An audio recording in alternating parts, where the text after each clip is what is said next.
no, we're not giving Kyrie the max. I thought that was one of the reasons that he was definitely going to go, because most of the guys of Kyrie ilk, Skip, they're getting max contracts now. With 1 year left on the deal, hey, we locking this joke up. True. And that didn't happen. Nope. So I was like, oh, man, Kyrie looking to walk. Plus, I thought they were looking to get rid of Kyrie, given what they had gone through the previous year, dealing with Kyrie and some of the reports of what they've been dealing with Kyrie since he's been there. But Kevin Durant, Skip, I definitely thought KD was gone. It reported he requested a trade. He and Rich Kleiman were going to work closely with Sean Marks to try to facilitate that trade, make sure they get fair compensation back. And now all of a sudden, basically, I don't really hear nothing. I see Kevin Durant at concerts with Travis Scott. I see him in the studio with Simba. I mean, it nothing that has anything to do with basketball or being traded. But yeah, I'm at a 1,000 as far as I definitely thought this thing would have happened by now. And I am obviously at a 0. And it's a little one or early. both. I know what you said about KD, because you're the only one that said KD's not going anywhere. Joe Tsai, if I'm you, I dig my heels in. I'm not trading. But did you think Kyrie was going to be back on the team too? Just because he opted back in, yes, I did. Okay. Because they were the preseason favorites just 1 year ago, yes, I did. Just because they continued to make win-now moves like adding Royce O'Neal and T.J. Warren, yes, I did. Okay. I don't like their roster. I love their roster. Unless you tell me Kevin's hit the wall, he's getting old, he's out of his prime. If you can tell me that, then I don't love it. No, he ain't getting old. You tell me he's going to mope around and he's not going to get to put it. That's the next big question here. So as Brian Windhorst, our friend at ESPN, pointed out, you know, that they're hoping that Kevin will go along with this, and his concluding line is, we'll see if Kevin goes along with that in training camp. Exactly. Well, we will. Right. I believe they're betting on Kevin's basketball character, his hooper character, because in the end, he's just a hooper. Yep. That's what I believe about Kevin. He does have a lot of off-the-court savvy. He is entrepreneurial. He's done very well in the business world, so he has outside interest. But in the end, he doesn't play golf or what. You know, he scratches his competitive itch playing basketball. And I believe he works at least as hard as LeBron at getting ready to play basketball. He's not a big social poster about my workouts. He's gotten a little bit more of that lately. But I believe he'll be ready to play. And the question is, will he be emotionally ready to play? Correct. Will his heart be in it? Because I don't believe his heart was in playing basketball against the Boston Celtics in the first round of the playoffs. Okay. That didn't look like Kevin Durant. It didn't help that he was playing a very good young defensive coach and a very good young defensive team that just swamped him, just attacked him with 2 or 3 players at a time. And he said, no mas, I can't defend him.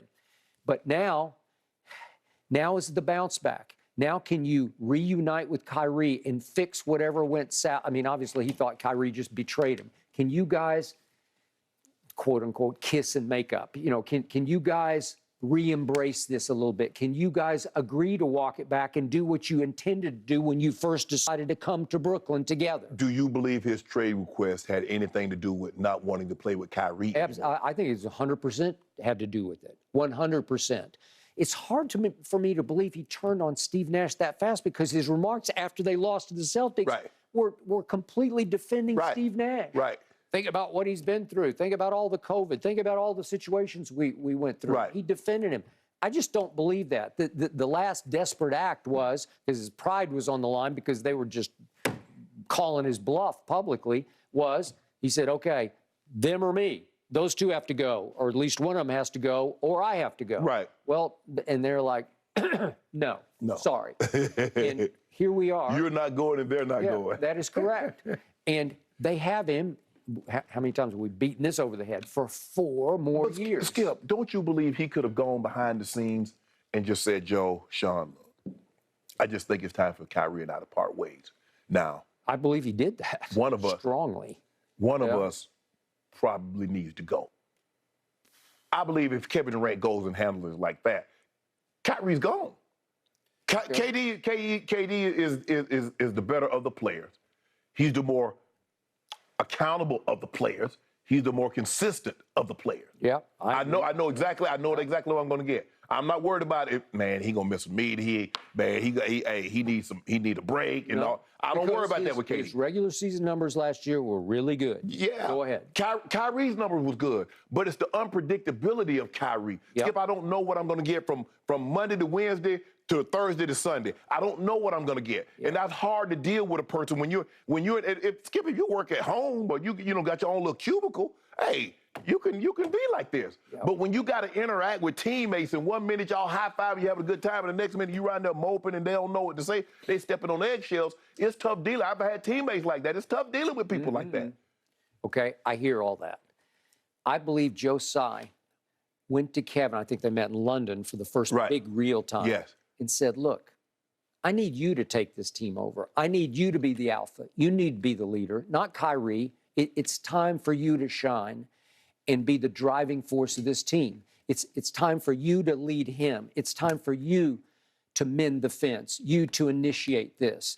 And I also believe in the back of Joe Tsai's mind that he views all these gifted players as still childlike in their emotional relationships, because it felt like Kevin and James Harden had completely split. And then all of a sudden I'm seeing posts of they're hanging. Well, you remember in the All-Star game, he wouldn't even select James Harden. James Harden was the last one. Bron ended up having Isn't that childlike to you? Like kid-like? Yes.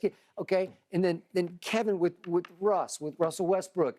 They're at each other. They're going to kill each other in the first games that they're playing. They're screaming at each other. And then it feels like they kind of ceased and desisted, and they kind of came full circle. You know, we did have some great times. I don't know if KD and Russ was ever as close as Harden and KD. Yeah. I could be wrong. Maybe I'm just reading something in there that's not there. I believe Kevin loved him like a little brother. Seriously. But I really never. I mean, I've seen Kevin and James Harden hang out before. I guess it's a totally different situation.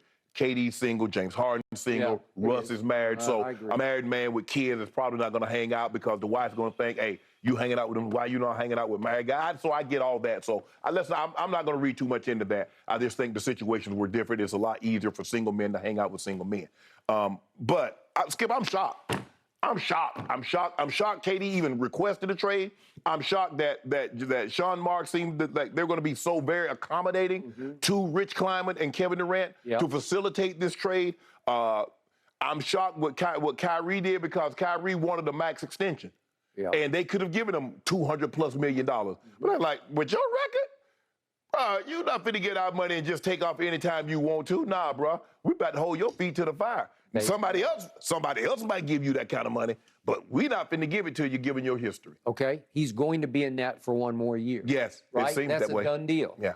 And Kevin's new extension does not start until opening night. Right. So the owner is saying, you agreed to this, and it wasn't for 1 year, it was for 4 years. So you owe me a commitment, a responsibility. Well, you owe me 1 year because the first year you rehabbed on my dime. He did. I paid you $35 million to I'm rehab. not sure that came up, but that was unspoken.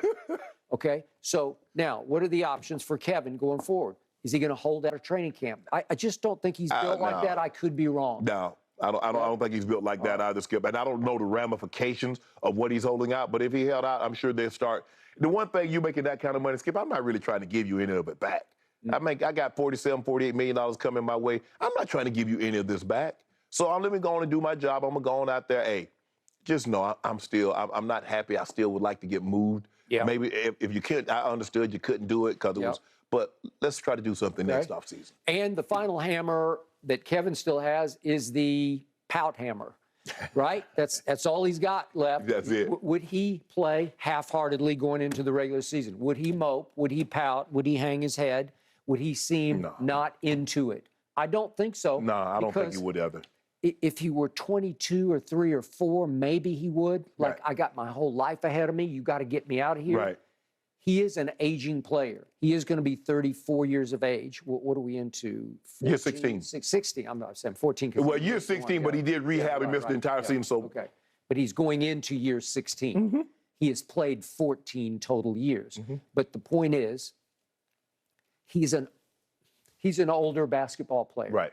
And he's been around and he's done a lot, but I think he wants to do more. And he knows that in this circumstance that he's in right now, they do have a chance to be pretty to very good, right? Yes. Yeah, Because of course. as I pointed out yesterday, you still have Seth and you still have Joe Harris. I don't know what his ankle injury situation is going to be, but he can still shoot it. Well, you got two guys, Skip, to give you 50+ between the two of them. Okay. Anytime you get that, and that's on a nightly basis. Okay, you're talking about KD and Kyrie. Yeah, they give you at least 50 on a nightly basis. But you have real snipers because Seth and Joe Harris are among the better snipers in the league. Seth can chip in and give you 12. Right. TJ Warren, if TJ Warren just gives you his career, which is about 16, 17 on a nightly basis, you straight. Royce O'Neal chips in will give you another 8 to 10. Right. You have. And KD loves that Cam Thomas out of LSU. Right. He can just flat out, I was watching him in the summer league, he can fill it up. He can score now. But he can give you spurts of 6 or 8 quick points, making shots, make a couple threes.